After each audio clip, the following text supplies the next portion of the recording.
Bu tashkilotga ishga kirishimdan oldin Toshkentda logistikada ishlaganman. O'qishni bitirish yillarim atrofida keyinchalik ish ro'yxatlari chiqqanda LinkedInda Teach for Uzbekistan tashkilotini reklamasi menga qaysidir ma'noda signalday tuyulgandi, yoqib qolgandi. O'shaning uchun shunga ariza topshirib ko'rgandim.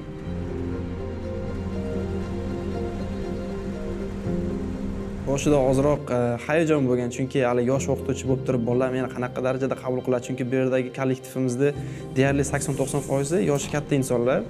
Yosh o'qituvchi kelsa xuddiki universitetdan bilamiz, praktikantlar keladi. O'shanaqa muomalada bo'ladimikan deb o'yladim.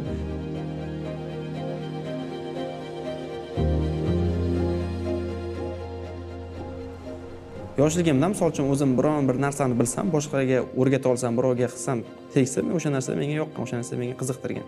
O'shaning uchun bu narsani tanlaganman. Qaysidir ma'noda aytishim mumkin, Teach for Uzbekistan bu yorqin kelajak uchun trampolin. Xudo xohlasa 2 yillik faoliyatimizdan so'ng xorijiy universitetlarga, Garvard, Oxfordlarga topshirsak, bu akademik profilimiz uchun ham ancha plyusi bor. O'sha taraflama ham Teach for Uzbekistan tanlaganman. Bir kuni Grantlar.uz saytida Teach for Uzbekistanga ariza qoldirish bo'yicha e'lon ko'rdim. Keyin loyiha haqida ma'lumotlar yig'ishni boshladim.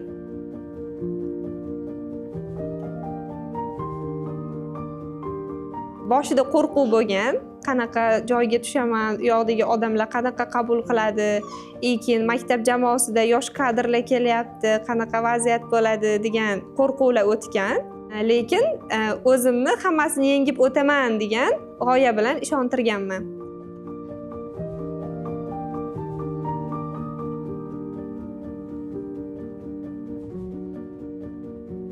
Hovlida yashaymiz, mahallani ichida.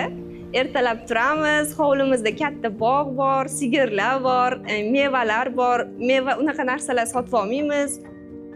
Maktabga ham piyoda boramiz, mahallalardan o'tib, bolachalar bilan birga.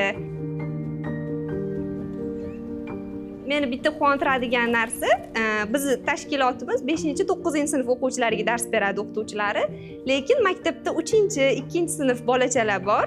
Ular mahallada bizni ko'rsa shunaqa quvonadi, kelib bizni quchoqlab oladi. Men juda ham xursand bo'laman. Maktabdan qaytayotganimda ular bilan birga qaytaman. Juda ham boshqacha his beradi. Ya'ni men xato qilmaganimni tushunaman ushbu loyihaga kelganimda.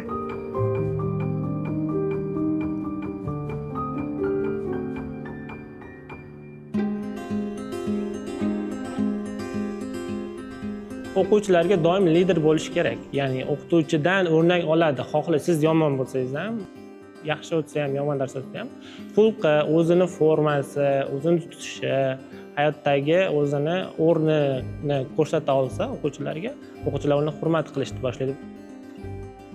Misol uchun boshida o'zim ingliz tiliga o'rganishga harakat qildim. O'quvchilarimga aytdim, men ingliz tilini boshladim, sizlar ham boshlanglar. Va 4 oy, 5 oy davomida sefir imtihoni bor o'zimizda ingliz tilidan. Shu sefirga harakat qildim va oldim. Bu olish jarayonimda 4 oy ichida o'quvchilarimga ko'p savol berdim. Nima qilyapsizlar? Sizlar o'qiyapsizlarmi? Nimadir harakat qilyapsizlarmi? Yo'q, hunar o'rganyapsizlarmi? Nimadir qilyapsizlarmi? Keyin men sertifikat oldim aprel oyida. Mendan 2 oy o'tgandan keyin mendan balandroq balda o'quvchilarim sefir olishdi ingliz tilida. O'zingiz nimadir qilib, harakat qilib isbotlab bersangiz, o'quvchilaringiz orqangizdan ergashadi.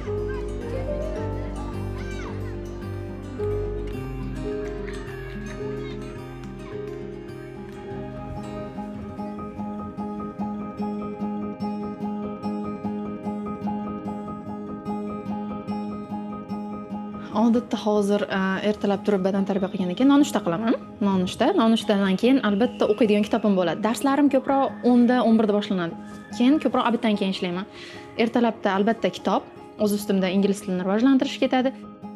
Men shu Teach for Uzbekistan loyihasiga kelib tushundim. Birovni bolasi o'zimni bolam degan narsa yo'q ekan. Jamiyatda hamma bolalar bir xil. Qachonki o'zingizni boshqa bolalarda o'zingizni bolangizni menimcha teng ko'rasiz, boshqa bolani ham o'zingiz bolangizdek ko'rasiz, undan ham ko'proq ko'ra olasiz. Shunda menimcha haqiqiy ona bola kommunikatsiyasini ham to'g'ri tikila olasiz deb o'ylayman. ko'p o'quvchilar bilan avvaliga sentyabr, oktyabr, noyabr oyida ham deyarli hali do'st bo'lib ulgurmagandik o'tgan yili.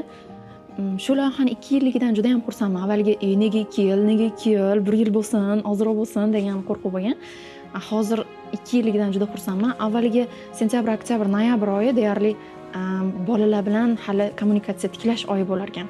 Hali u paytda bolalar bilan do'stlashib ulgurmas ekansiz. Keyin haqiqiy bolalar bilan do'st bo'lib ulgurganingizdan keyin bolalar o'zidan o'zi siz o'qitishingizdan qat'iy nazar o'zlari fanni o'rganib ketishni boshlar ekan. Hozir juda ko'p o'quvchilar ingliz tilidan hatto gapirishni bilmagan o'quvchilar hozir bu yilda oxirigacha bemalol sertifikatlarni olishi mumkin darajaga yetishgan. Juda onlayn chet ellik grantlar bilan internshiplarga shug'ullanishgan.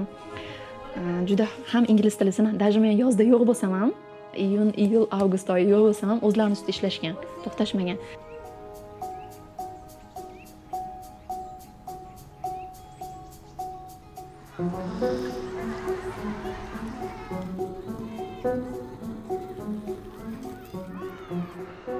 Biz yozgi ta'tilda 3 oy davomida 5 bosqichli sinovdan o'tganmiz.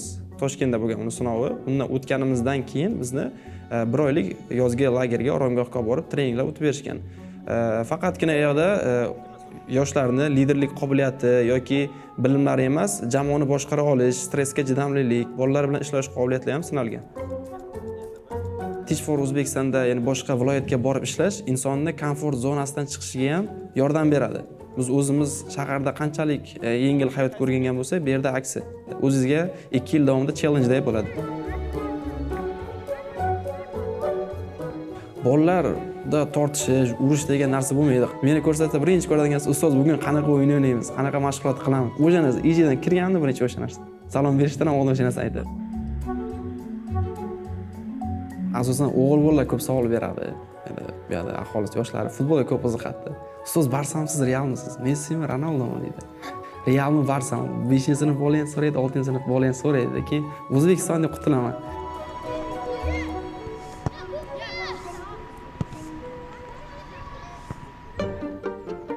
Bizni ular ismimizni Miss Durdona, misol uchun menga Miss Durdona deb murojaat qilinadi maktabda hamma o'quvchilar. Ko'chada o'sha bolachalar ham Miss Durdona deb shunaqa kelib quchib oladi-da. Ustoz, lekin men ularga dars bermayman kichkina sinf. Juda ham xursand bo'lib ketaman-da. Ular taniydi, ustoz ingliz tilidan dars beradi.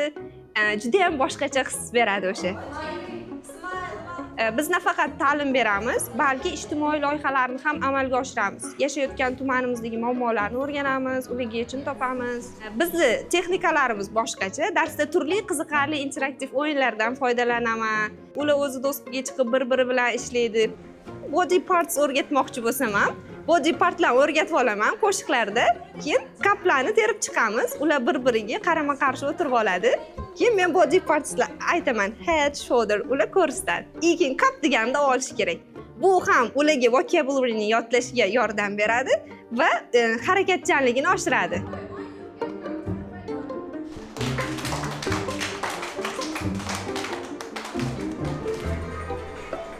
Menda savol bo'lib qoldi, ular bilan savol-javob jarayonida. Biz kelganimizga 3 oy bo'ldi. Biz 3 ta o'qituvchi sizlarga dars beryapmiz Teach for Uzbekistondan.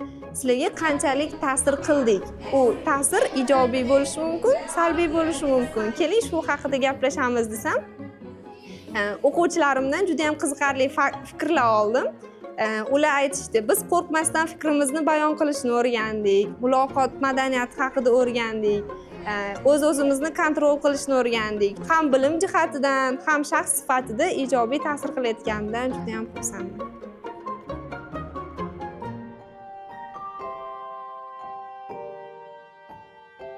Boshlaganimizdayoq juda katta natijani kutib kelmaganmiz. Ozgina bir donasiga bo'lsa ham bir narsani yaxshiroq o'rgata olsak, boshqacha yo'lda o'rgata olsak, ular bir-biriga zanjir reaksiyasi bo'ladi. Bizni maktabda bizga o'xshagan yoshi katta o'qituvchilar bor. Ular darajalari ham yuqori, ilmiy darajasi ham, o'zini mahoratlari ham bor. Biz faqat o'rgatamiz emas, biz o'rganamiz ulardan. Misol uchun, mana bunday qilib dars o'tishsa ham bo'ladi. O'quvchilar bilan ishlayotganda jahl ko'rsatmash kerak, ular bilan tushunish kerak, ular bilan alohida ishlash kerak. Shu narsalarni biz o'rganyapmiz, bizdan ham ko'rib o'rganadigan o'qituvchilar bor. biror narsa sotib olmasam bozor bilan o'tib ketaman. Kvartiramizga, ya'ni uyimizga boradigan yo'l shu bozor bilan o'tadi. Hech bo'lmasa olma olsam ham, biror narsa olsam shu bozor bilan o'tkazishga harakat qilaman, chunki insonlarni ko'proq o'rganishga harakat qilaman.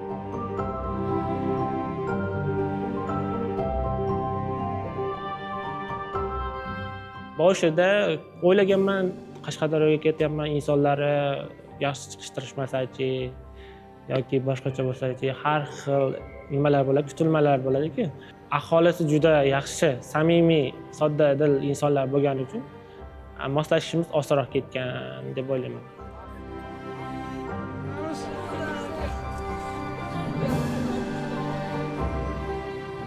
O'zimdan keladigan bo'lsam, o'zimni juda ko'p o'zgartirdi bu loyiha. Avvalo men o'zgardim. O'quvchilarim menimcha o'zlari ayta oladi, o'zi qanchalik o'zgarganini. Menga keladigan bo'lsak, o'zim ustimda ishlaydigan bo'ldim. Har bir bola bilan haqiqiy do'stlik munosabatlarini tiklaganimizdan keyin o'qituvchi sifatida bo'lmadi-da, bizdagi munosabatlar do'stlik munosabati bo'ldi. Sinf xonasida ham bosim bo'lmadi. Qatgina do'stlik muomalalari. Hamma xohlab o'qiydi. Xohlamaganlarga qiziqtiramiz imkon qadar. Jamoa shunday shakllanganki, men o'ylamayman, agar o'zim yolg'iz kelganimda o'zimni ham bo'lsa o'zgartira olardim deb o'ylamayman.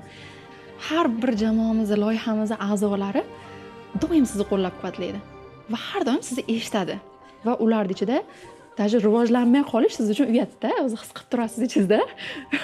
Bu jamoam ichida uyat bo'ladi, men o'z ustimda rivojlanmasam.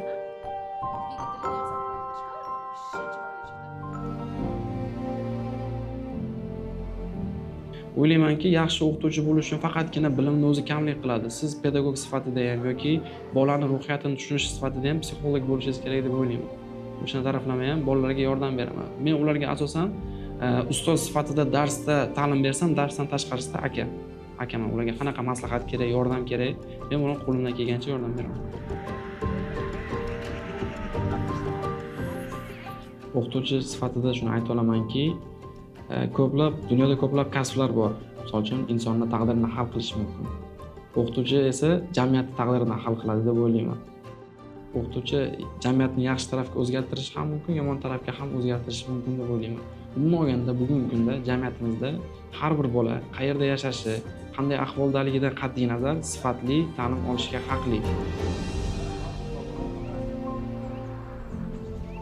Birinchi o'rinda inson ichki tarafdan tayyor bo'lishi kerak ushbu loyihaga qo'shilishi uchun. Men savol bergan bo'lardimki, sen rostdan ham shu loyihaga qo'shilishni xohlaysanmi? Agar javobi ha bo'ladigan bo'lsa, keyin unga imkoniyatlarini sanab o'tgan bo'lardim. Misol uchun moddiy tarafdan imkoniyatlari bor, kelajakdagi kasbiy rivojlanishida bolalarga bilim beradi, ularni ruhlantiradi. Bu avlod kelajakda o'zidan xuddi bizga o'xshagan, boshqa fellowlarga o'xshagan minglab, yuzlab, millionlab bolalarga ta'lim berib, yetakchi liderlarni chiqarib beradi.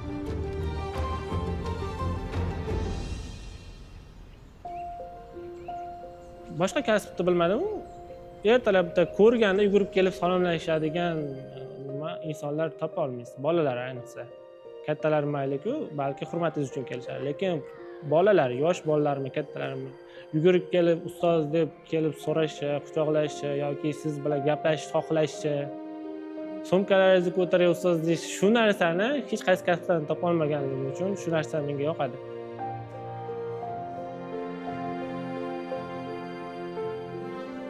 Shu loyihada anglab yetdim o'zimning missiyam hayotdagi.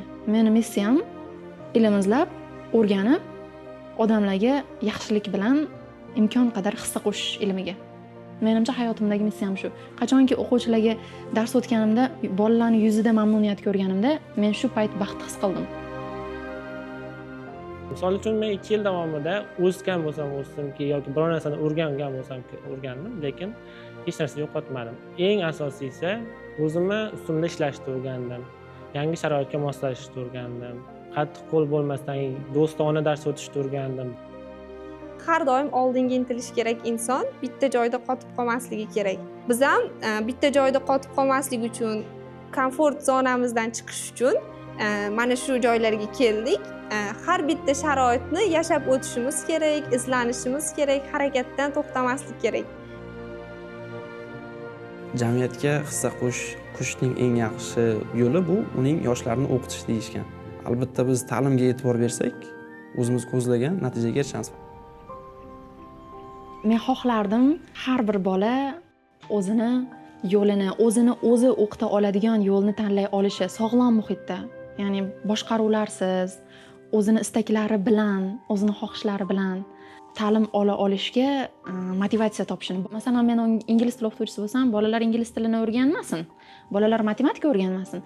Bolalar o'zini yashirin qobiliyatlarini ochib, baxtli bo'lishsin. Asosiy qadriyatim men shunda deb hisoblayman. Bola qachon baxtli bo'ladi? Menimcha ham o'qigan, ilm izlaganida, ham o'zi ustida, o'zi xohlagan yo'lda keta olganida va boshqalarga zarar emas, foyda keltira olganida menimcha albatta baxtli bo'ladi.